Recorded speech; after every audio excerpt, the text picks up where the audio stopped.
NSUI ಉಸ್ತುವಾರಿಯಾಗಿರುವ Kannaiah Kumar ನಡೆಸಿರುವ ಉದ್ಯೋಗ ಕೊಟ್ಟು ಉದ್ಯೋಗ ಪಲಾಯನ ನಿಲ್ಲಿಸಿ ಪಾದಯಾತ್ರೆಯಲ್ಲಿ ಸೋಮವಾರ ಬಿಹಾರದಲ್ಲಿ ರಾಹುಲ್ ಗಾಂಧಿಯವರು ಭಾಗವಹಿಸಿದರು. ಲೋಕಸಭೆಯಲ್ಲಿ ಪ್ರತಿಪಕ್ಷದ ನಾಯಕರಾಗಿರುವ ರಾಹುಲ್ ಗಾಂಧಿಯವರು ಬಿಹಾರದ ಬೋಗುಸರಾಯ್ನಲ್ಲಿ ಬಿಳಿ ಟೀ ಶರ್ಟ್ ತೊಟ್ಟು ಇಂದು ನಡಿಗೆಯಲ್ಲಿ ಭಾಗಿಯಾದರು. ಈ ವರ್ಷದ ಕೊನೆಯಲ್ಲಿ ಬಿಹಾರದಲ್ಲಿ ವಿಧಾನಸಭಾ ಚುನಾವಣೆ ನಡೆಯಲಿದೆ. ಎಲ್ಲ ರಾಜಕೀಯ ಪಕ್ಷಗಳು ಈಗ ಚಟುವಟಿಕೆ ಅಧಿಕರಿಸಿವೆ. ಬಿಹಾರದಲ್ಲಿ ಉದ್ಯೋಗ ಸೃಷ್ಟಿಯಾಗದಿರುವುದರಿಂದ ಬಹಳಷ್ಟು ಪ್ರತಿಭಾ ಪಲಾಯನ ಆಗುತ್ತಿದೆ. ಎಲ್ಲ ವಲಸೆ ಹೋಗುತ್ತಿದ್ದಾರೆ ಎಂದು ಕನ್ನಯ್ಯ ಕುಮಾರ್ ನೇತೃತ್ವದಲ್ಲಿ ಪಾದಯಾತ್ರೆ ನಡೆದಿದೆ. ನಿರುದ್ಯೋಗ ದೇಶದ ಅತಿದೊಡ್ಡ ಸಮಸ್ಯೆಯಾಗಿದ್ದು, ಬಿಹಾರದಲ್ಲಿ ಕಾಲು ಶತಮಾನದಿಂದ ಆಳುತ್ತಿರುವವರು ಬಿಹಾರದಲ್ಲಿ ಯಾವುದೇ ಉದ್ಯೋಗ ಸೃಷ್ಟಿ ಮಾಡಿಲ್ಲ.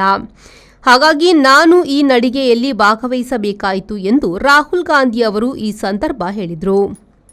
ಮಾರ್ಚ್ 16ರಿಂದ ಬುದ್ಧ ಗಯಾದವರೆಗೆ ಬಿಹಾರ ರಾಜ್ಯಾದ್ಯಂತ ಕನ್ನಯ್ಯ ಕುಮಾರ್ ನಡಿಗೆ ನಡೆಸಿದ್ದಾರೆ.